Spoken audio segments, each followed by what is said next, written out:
Hola, ¿cómo están? Los más de 30 acuerdos que ha firmado Estados Unidos por minerales críticos con diversos países del mundo dejan al descubierto más allá de su guerra tecnológica, comercial y hasta geopolítica con China.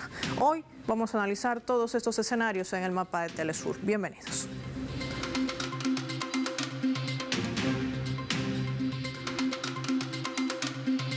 Por esta razón les proponemos desplegar nuestro mapa y revisar aquellos datos claves. Primero, entender qué son los minerales estratégicos y sobre todo, para qué sirven.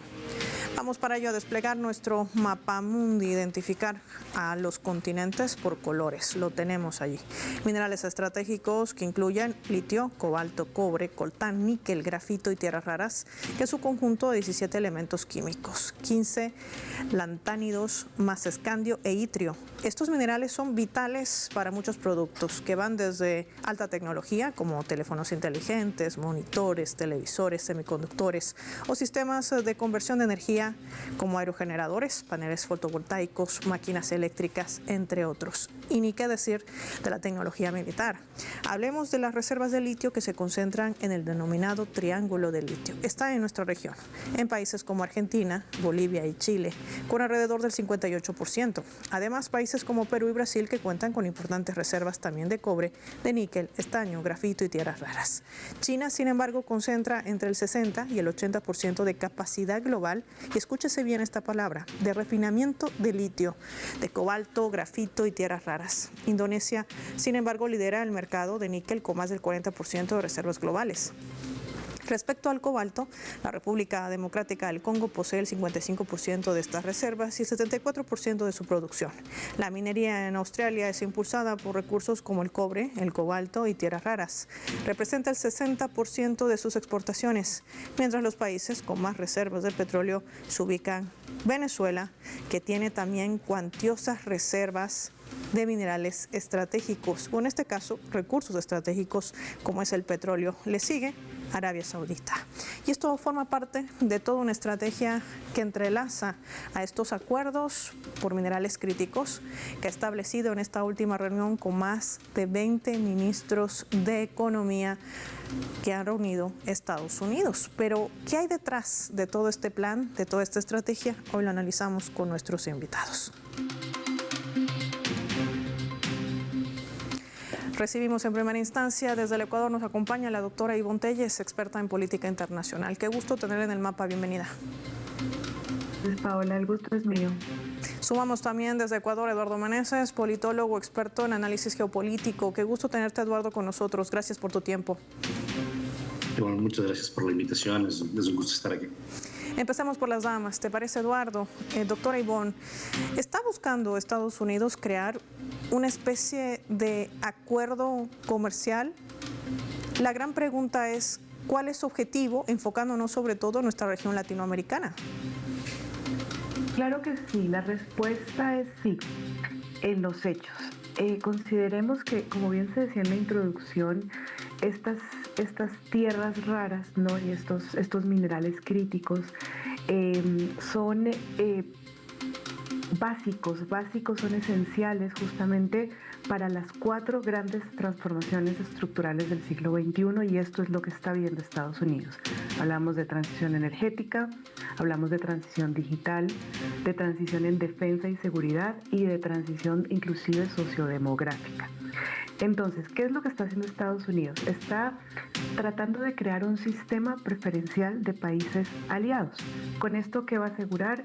El suministro estable, por supuesto, reducir la dependencia de China, que es quien lidera este proceso.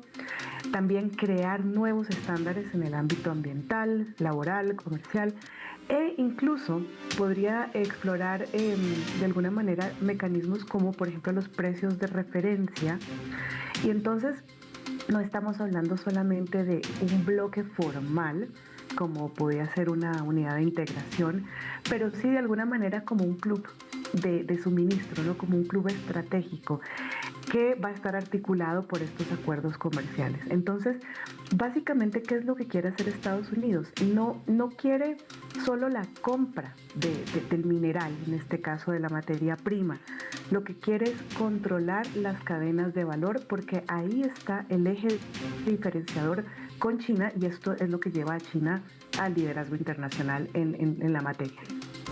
Ahora, Eduardo, esto también desnuda no solamente en esa otra mirada que vamos a profundizar más adelante que tiene que ver con China, sino también lo que ha hecho para allanar el camino, si vale el término, Estados Unidos. Esta propuesta de Trump no es nueva, viene desde su primer mandato, el 2017. Tiene relación con esa desestabilización que hemos visto en países como Bolivia, por ejemplo, el 2019, ese intento de golpe de Estado, o el golpe de Estado que se consumó contra Evo Morales, también el 2022 contra Pedro Castillo, es decir, y la injerencia que cometió en las elecciones legislativas del 2025 en la Argentina. Y pongo estos tres ejemplos porque hablamos de la región y porque también habría que entender si esto le ha facilitado llegar al punto en el que se encuentra, un bloque comercial con estas características. Bueno, claro, yo creo que aquí yo estoy totalmente de acuerdo con lo que decía la compañera que estaba hablando justo antes. Yo creo que esto no es algo nuevo, es más, cuando uno lee la nueva doctrina Monroe que sacó el Departamento de Estado estadounidense a finales del año pasado, uno puede ver claramente las intenciones que tiene Estados Unidos en cuanto a el control de ciertas cadenas de suministros de estos materiales que ustedes bien lo decían son esenciales tanto en términos de transición energética como del desarrollo tecnológico y por ende militar, pero aquí tenemos que ser muy claros, esto no se da y creo que China lo dijo claramente hace pocos días en reacción a la firma de estos convenios, esto no se da simplemente con normas tradicionales de comercio y con negociaciones de igual a igual. Claramente lo que está haciendo Estados Unidos, y yo creo que lo que sucedió con Bolivia, Perú, pero también, por ejemplo, lo que sucedió con Venezuela hace pocas semanas con el secuestro del presidente Maduro, es una muestra clara de utilizar la fuerza de coerción para llegar a estos acuerdos. Es decir, que claramente el mensaje de Estados Unidos al mundo es: controlamos esto y si no lo controlamos, está nuestro ejército para forzar el control de estos recursos. Recordemos que esto no es para nada nuevo para Estados Unidos, eso ya sucedió al momento de la instauración del petrodólar en los años 70, cuando se abandonó el patrón oro de las monedas y que quedó el dólar como, digamos, la moneda de referencia a nivel global, ya sin estar atada al oro. Lo que hizo Estados Unidos fue lo mismo, impulsó en Medio Oriente el hecho de que se negocie únicamente a través de los dólares del petróleo, una forma de controlar esto para respaldar su moneda, pero lo hizo a través de las armas. Es lo mismo que está pasando aquí, ahora en América Latina. Obviamente estos países no han sido invadidos, los que están firmando, pero la amenaza está muy claramente, la coerción por tratar de controlar esta materialidad, y justamente si utilizo el ejemplo de los petrodólares es, de nuevo, por el peligro en el que se encuentra cada vez más la moneda norteamericana en términos del comercio global. Es una moneda que tiene cada vez menos materialidad que la respalde, y por eso Estados Unidos ahora ve como un elemento clave para su estabilidad económica y social el poder controlar la materialidad de todos estos hechos como la transición digital o energética, digamos. Imagínate, sobre todo cuando en América Latina de un tiempo aquí estaban tratando de ver de que no exista una minería ilegal, que hayan regulaciones que beneficien a los sectores. Esto es contradictorio totalmente a lo que se han planteado los gobiernos progresistas, como le denominan ellos, pero ahora tienen el terreno servido, o como quien diría, las normas servidas en bandeja de plata. Me gustaría marcar una pausa, Eduardo y Ivonne, pero cuando regresemos profundizar también este otro eje. Veamos el impacto para China, pero también qué pasa con el otro lado del mundo. Estamos hablando de Europa, que también entra en esta jugada, o quizás no. De esto y más hablamos al regreso, no sin antes revisar nuestra escala.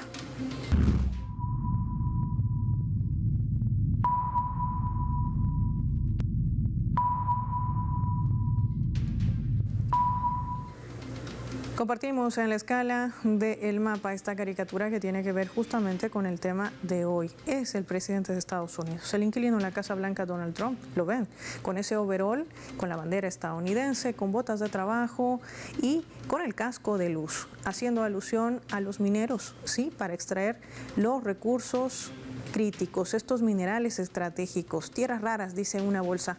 Pero él tiene unas gafas particulares y en vez de tener el martillo, lo ha convertido en una pistola, un asalto para los países que han formado parte y que formarán parte de este acuerdo de cooperación comercial, como ha dicho el propio vicepresidente estadounidense y el propio secretario de Estado de los Estados Unidos, Marco Rubio.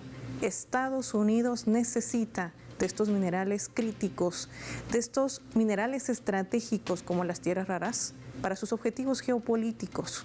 ¿Qué papel jugará en todo esto China? Lo analizamos al volver.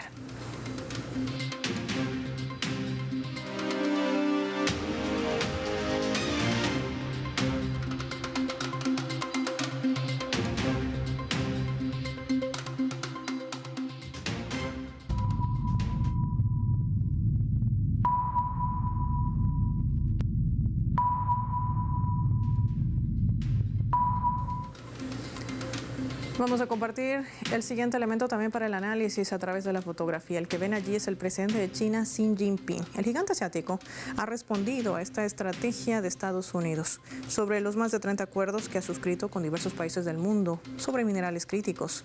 China ha defendido siempre que todos los países deben respetar los principios de la economía de mercado y las normas económicas y comerciales internacionales. Reforzar, decía, la comunicación, pero también el diálogo y defender conjuntamente la estabilidad y el buen funcionamiento de estas cadenas industriales internacionales.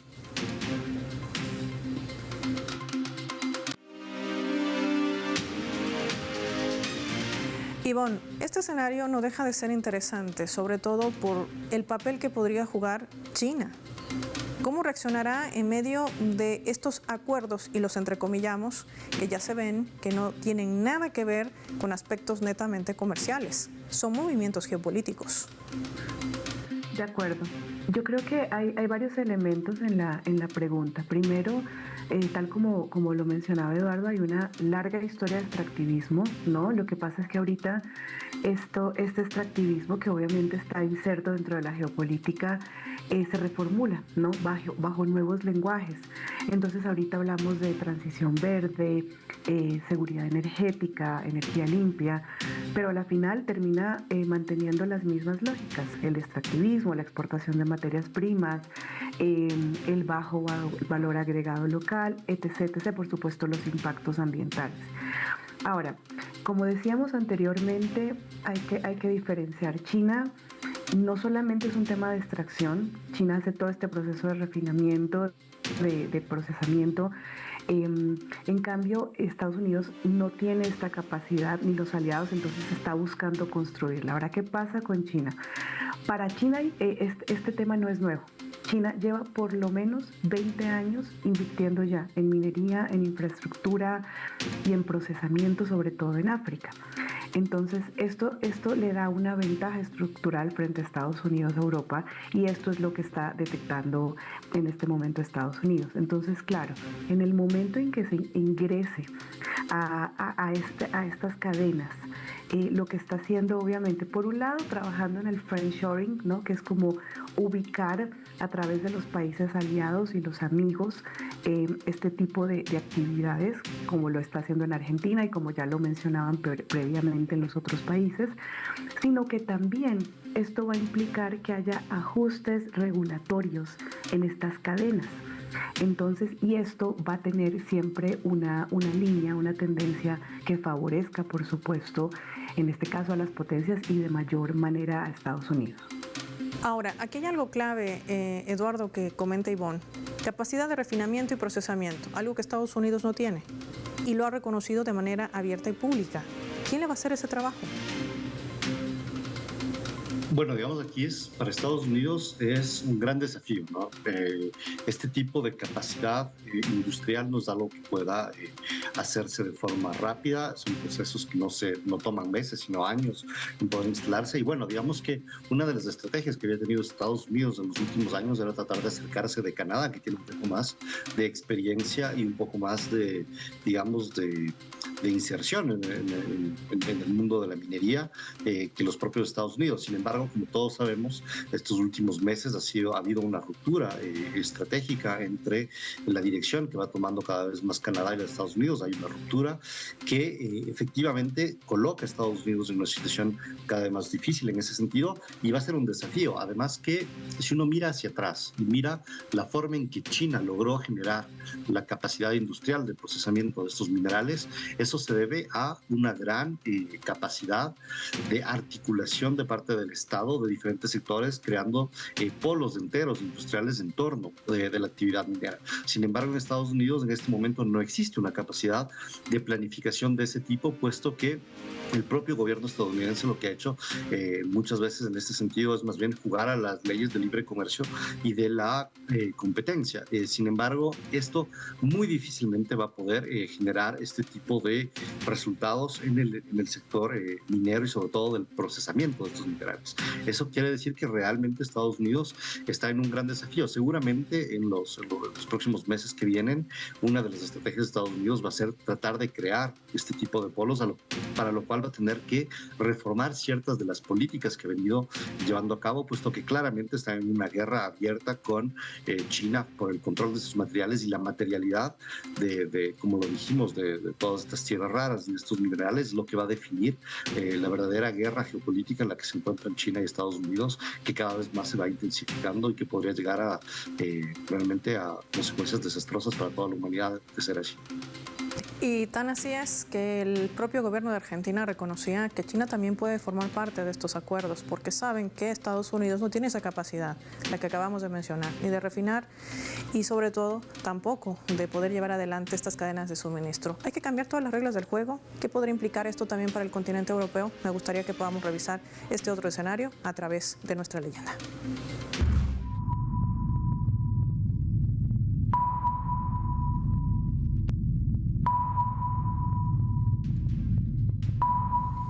La Unión Europea, que también ha participado de estas reuniones con más de 20 ministros de Economía en una semana ardua de trabajo en Estados Unidos, se pronunciaba, este es un extracto de un comunicado que emitía. La Unión Europea está dispuesta a firmar el acuerdo con Estados Unidos con el objetivo de abastecerse de minerales críticos y disminuir, escúchese bien, la dependencia de los minerales chinos, abundantes y baratos, dice el bloque europeo.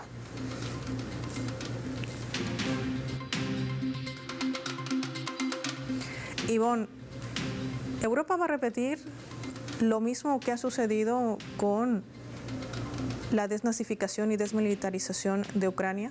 Es decir, ¿vamos a repetir la misma ecuación de efecto boomerang que con el gas? Creería que estamos manejando una situación similar. ¿Qué está diciendo Europa hoy? Está diciendo, sí, coordinemos con Estados Unidos y no dependamos de los chinos y de los chinos baratos, ¿no? En este caso, como bien lo dice el documento. Ahora, ¿cuáles son las similitudes con la situación anterior frente al gas, por ejemplo? Hay una dependencia concentrada, en este caso, porque seguimos hablando casi que de un mismo proveedor o por lo menos de una misma cadena. Estamos hablando de la vulnerabilidad geopolítica que ya estábamos analizando y obviamente el impacto en los precios. Entonces, ahora, como bien lo decía también Eduardo, los minerales, de alguna manera este proceso es más lento. Entonces, los minerales permiten una transición más gradual. Europa apuesta, por ejemplo, por reciclaje, pero necesita años, va a necesitar años para cerrar esta brecha industrial. Entonces, a lo mejor no tendremos esos impactos inmediatos como lo fue, por ejemplo, con el gas. Pero obviamente esto va a generar nuevas tensiones respecto a los costos y a la autonomía que represente esta posible transición de suministro. Entonces, yo creo que ahorita los países están como enfrentando una decisión histórica o decisiones de carácter histórico, porque por un lado podrían bien transformar toda la estructura productiva o simplemente estamos trasladándonos del mismo modelo que utilizamos con el petróleo, o sea, ese extractivismo absolutamente dependiente, pero ahora lo ponemos bajo el eslogan de la transición energética. En medio de todo este escenario que hemos ido analizando, Eduardo, no puedo dejar de preguntarte, ¿Qué avisoras de aquí en más con estos acuerdos, con esta sumisión, se vale el término, de los países que se han adherido y que han decidido, inclusive muchos de ellos, pasar por alto su propia constitución? Y esto es algo grave. Yo creo que para eso podemos tomar ejemplos. Por ejemplo, el caso de Ecuador es muy claro en esto, ¿no? Nosotros tenemos en este momento un atropello total de la legislación y de la normativa constitucional ecuatoriana.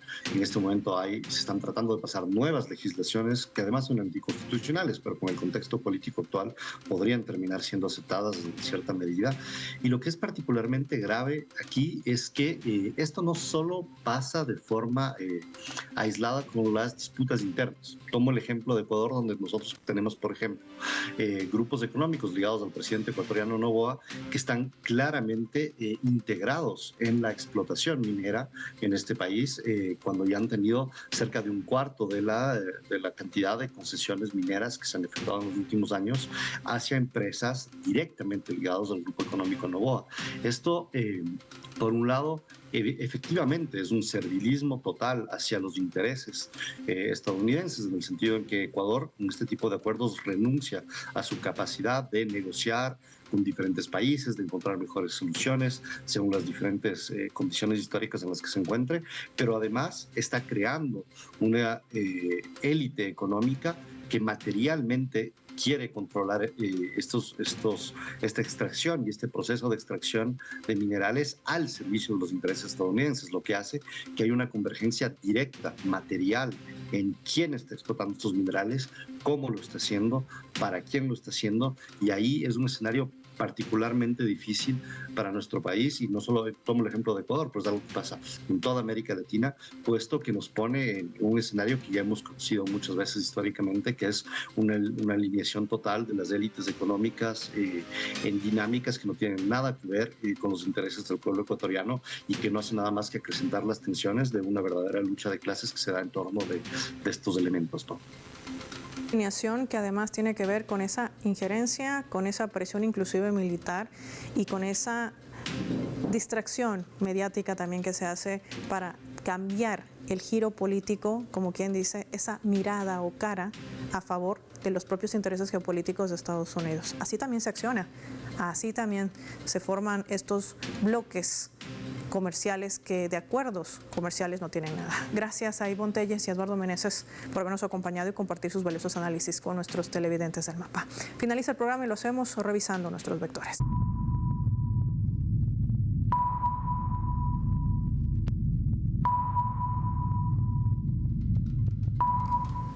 Nuestro radar en el mapa nos refleja las tres claves sobre este tema: Estados Unidos y sus acuerdos de minerales críticos. Hablemos de estos minerales críticos. Con los acuerdos que ha llegado a suscribir la administración estadounidense en nuestra región, pretende crear una reserva de cerca de $12.000 millones para asegurar que níquel, litio y tierras raras. Para ello se ha involucrado en procesos de desestabilización en Latinoamérica, como Bolivia el 2019, Perú el 2022 y la injerencia en las elecciones legislativas del 2025 en la Argentina, para cumplir así con mucha mayor facilidad su plan. 2. Estrategia. Zambia, Guinea y la República Democrática del Congo se convierten también en esos países africanos fundamentales para el suministro global de cobre y cobalto, y buscar redirigir esos flujos hacia cadenas de valor alineadas con Washington sin desplegar una presencia industrial directa, en contraste con el enfoque que emprende el gigante asiático en el continente africano. Por ello, 3. China. El interés de Estados Unidos por reforzar sus cadenas de suministro en este ámbito responde en gran medida a la elevada influencia que China ejerce sobre el mercado global ya desde el año 2023, concentrando cerca del 69% de la extracción mundial de tierras raras y posicionándose como el principal productor de 29 minerales principales. Pero sobre todo, el dominio de China se explica por su capacidad en las etapas de refinación y procesamiento, algo que Estados Unidos no puede hacer y necesita conseguir con los hoy llamados aliados. Soy Paola Pérez y nos vemos en otra edición del Mapa.